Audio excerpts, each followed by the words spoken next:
اللہ اس علمی دسترخوان میں، اس عرفانی دسترخوان میں ارشاد فرما رہا ہے فمن حاجک فیہ من بعد ما جاءک من العلم، بس علم آ جانے کے بعد جو کٹ حجتی کرے، جو ضد و مجدہ کرے، بحثم بحثی کرے، جو علم نہ مانے، جو دلیل نہ مانے، جو دلیل کے آگے اپنے آپ کو نہ جھکائے، تو پھر اس سے کہہ دیجئے فقل، تو پھر اس سے کہہ دیجئے کہ ہم اور تم ایک کام کرتے ہیں، ہم بھی اپنے بیٹوں کو لے آتے ہیں، تم بھی اپنے بیٹوں کو لے آؤ۔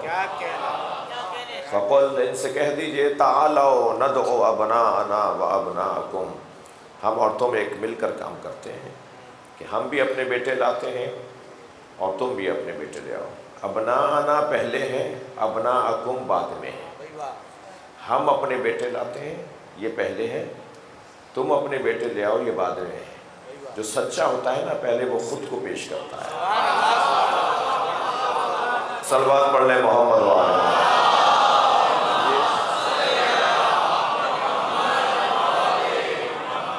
ہم اپنے بیٹے لے آتے ہیں، تم اپنے بیٹے لے آؤ۔ توجہ چاہوں گا اہل دقت سے، سب سے زیادہ قیمتی شے انسان کے لیے کیا ہے؟ مال، جان یا اولاد؟ یہ مال قربان کر دیتا ہے اپنی جان پر، اور اپنی جان قربان کر دیتا ہے اپنی اولاد پر، مگر اولاد کو قربان کرنے کے لیے یا ابراہیم بننا پڑے گا یا حسین بننا پڑے گا۔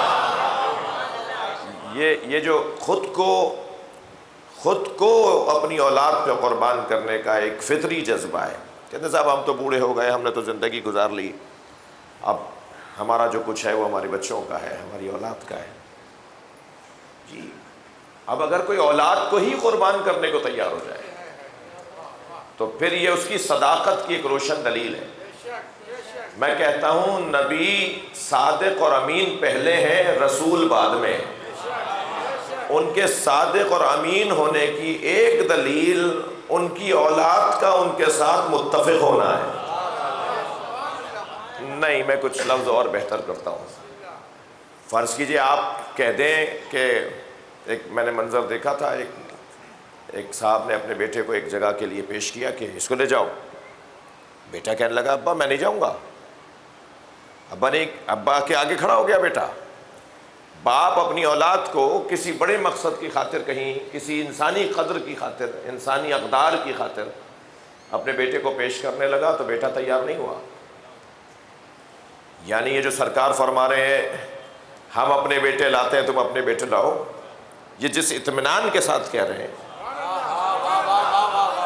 جس اعتبار کے ساتھ کہہ رہے ہیں، یہ جہاں نبی کی صداقت کی دلیل ہے، وہاں حسنین کی صداقت کی بھی دلیل ہے۔ بلکہ میں کہوں کہ یہ مقایسہ بھی شاید خلاف احتیاط ہو جائے کہ نبی کی صداقت اور ہے، حسنین کی صداقت اور ہے۔ ان کی علیحدہ علیحدہ صداقتیں نہیں ہیں، بلکہ یہ سب ہی ایک حقیقت کے چند جلوے ہیں۔ یعنی اگر میں یہ کہہ دوں کہ نبی کی ذات اور حسن حسین مولا کی ذات دو علیحدہ نہیں ہیں، بلکہ ایک ہی حقیقت کے جلوے ہیں۔ دلیل دے دوں تھوڑی گردنی لائی ہے۔ یہ ایک ہی حقیقت کے جلوے ہیں۔ دلیل یہ ہے کہ چادر میں جب یہ کامل ہوئے، سیدہ خود فرما رہی ہیں فلم اکتملنا، جب ہم کامل ہو گئے، جب چادر میں یہ کامل ہو گئے تو جبریل بھی پہچان نہیں پا رہے کہ یہ کون ہے۔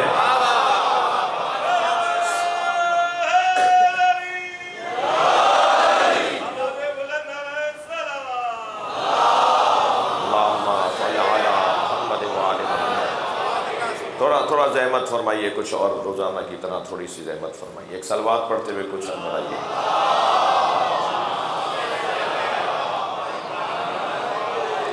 ایک اور صلوات، بلند بہتر صلوات۔ بہت شکریہ، اس سے بہتر اور بلند صلوات۔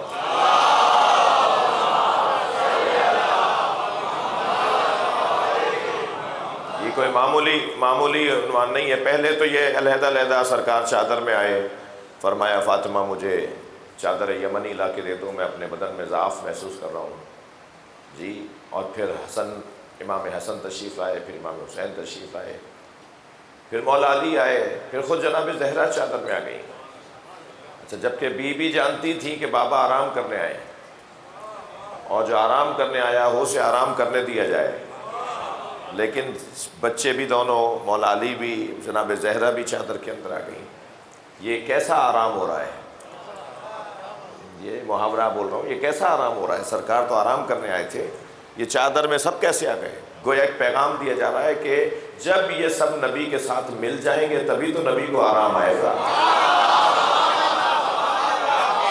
صلوات پڑھ لیں ذرا محمد و آل محمد.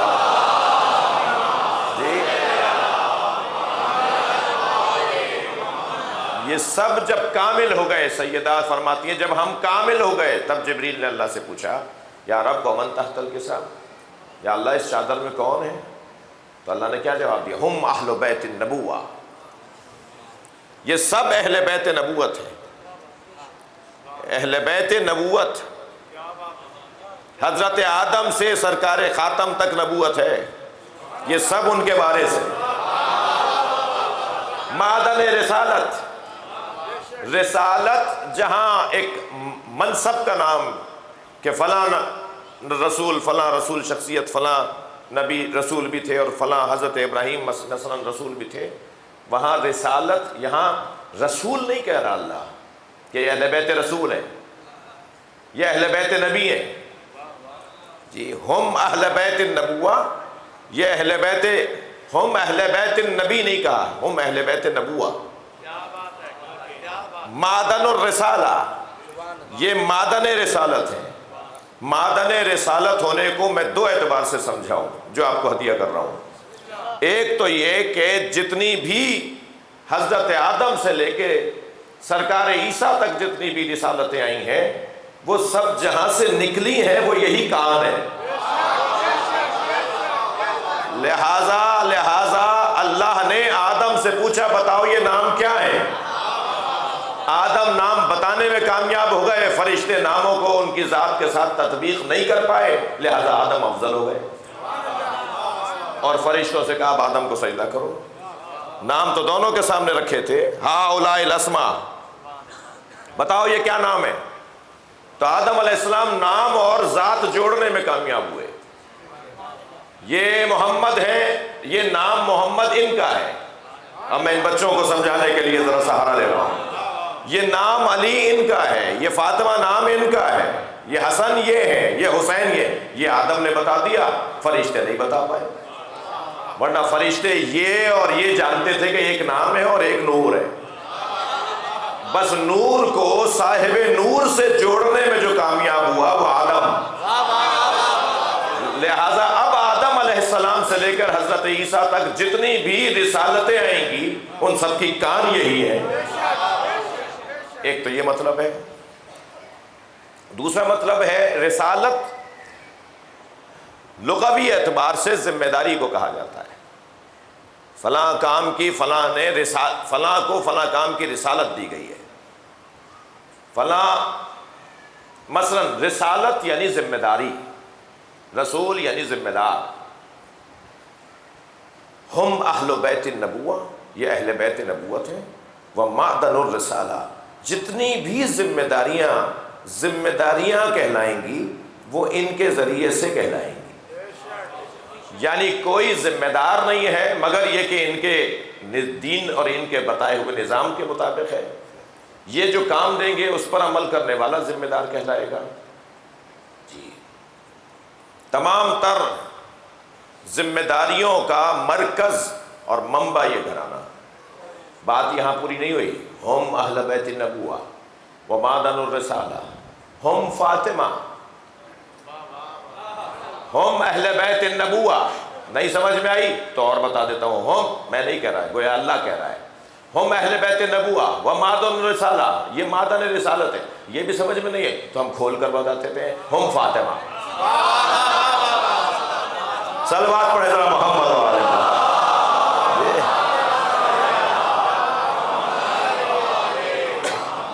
یہ سب فاطمہ ہیں.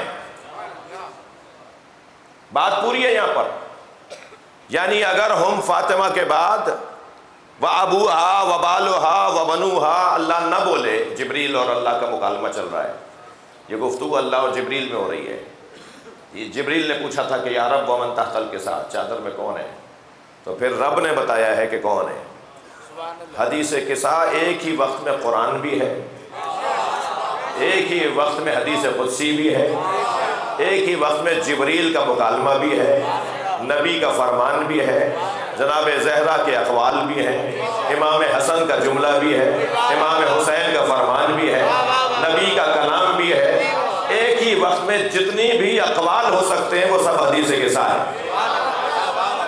لہذا حدیث قصہ خاص حدیث ہے۔ یہ حدیث قصہ زیارت عاشورہ کی طرح یہ حدیث قدسی سے کم نہیں ہے۔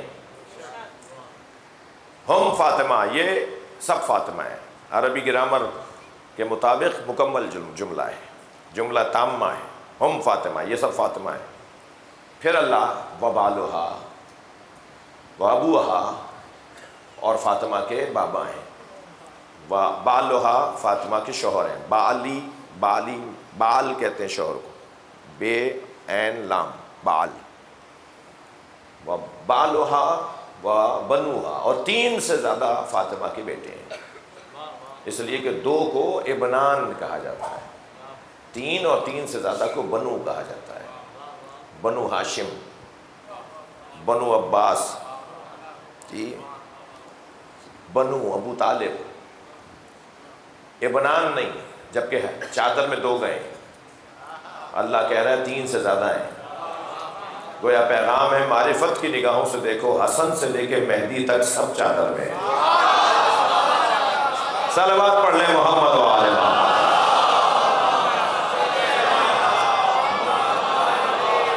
اس سے بہتر اور بلند صلوات۔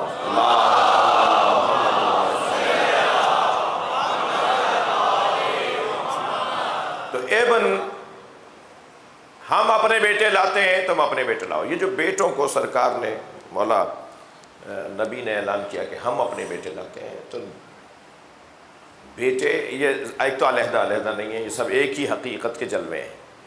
یعنی نبی کہہ دیں تو گویا علی کہہ رہے ہیں، علی کہہ دیں تو گویا حسن کہہ رہے ہیں، حسین مولا کہہ دیں تو گویا امام حسن کہہ رہے ہیں۔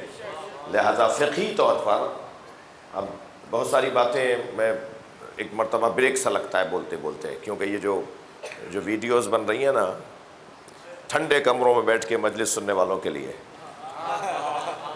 جو حاضری کی نیاز لینے آئے میں ان کو محروم کر دوں، یہ سوچ کے کہ نہ جانے کون نااہل میری کیا بات سن لے گا۔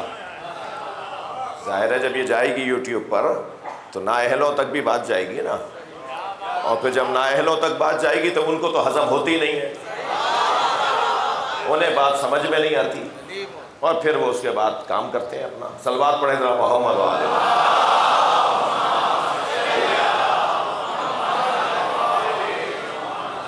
تو یہ ایک بڑی مصیبت آئی ہوئی ہے اس وقت، سوشل میڈیا زندہ باد، اور اس سے فائدے بھی بہت ہیں، تو اس سے اس طرح کے نقصانات بھی بہت زیادہ ہیں۔ میں گھبرا رہا ہوتا ہوں یہ سوچ کے کہ نہ جانے یہ بات کتنی منتقل ہو پائے گی۔ قبلہ کی صحت و سلامتی کے آپ لیے سب کی بلندر صلوات۔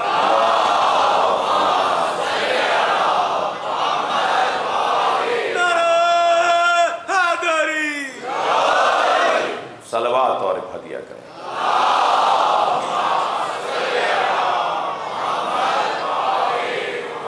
فقہی طور پر علماء اکرام تشریف فرمائیں، فقہی طور پر اگر مولا کاظم کا قول، امام رضا کا فرمان میں کہہ دوں کہ امام علی نقی نے فرمایا ہے، آپ کی بات آپ کے بھائی کے ساتھ نہیں جوڑی جا سکتی، آپ کے والد کی بات آپ سے نہیں جوڑی جا سکتی۔ خود آپ کہیں گے بھائی میں نے نہیں کہا ہے، میرے ابا نے کہا ہے۔ یہ 14 کیسے ہیں کہ اگر امام رضا کی بات میں امام صادق سے جوڑ دوں تو فقہی اعتبار سے اشتباہ اور غلطی نہیں ہے، صحیح ہے۔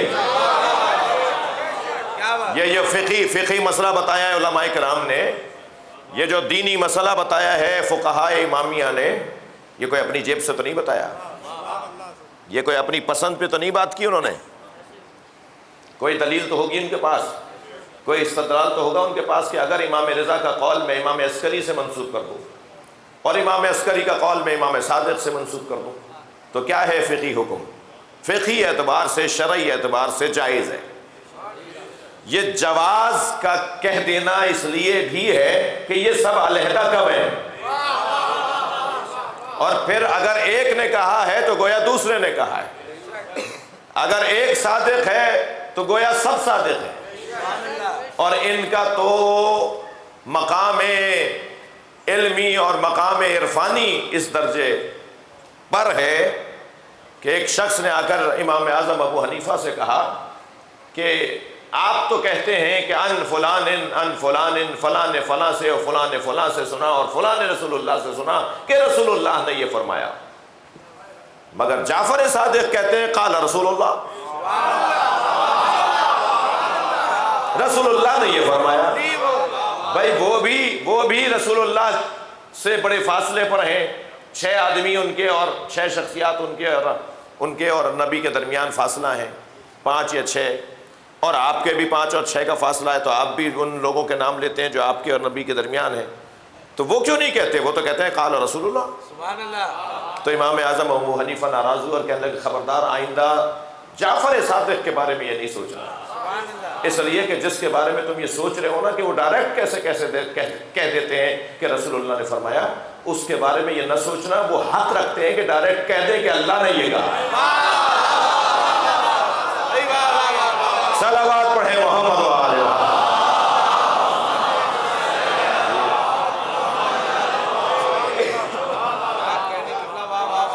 یہ 2 کب ہیں، یہ علیحدہ کب ہیں؟ جب نبی فرما رہے ہم اپنے بیٹے لاتے ہیں تو یہ سوچا ہی نہیں جائے گا کہ حسنین بڑھ کر یہ کہہ دیں کہ ہم سے تو پوچھا ہوتا، ہمیں لے جا رہے ہیں، ہم سے تو پوچھا ہوتا۔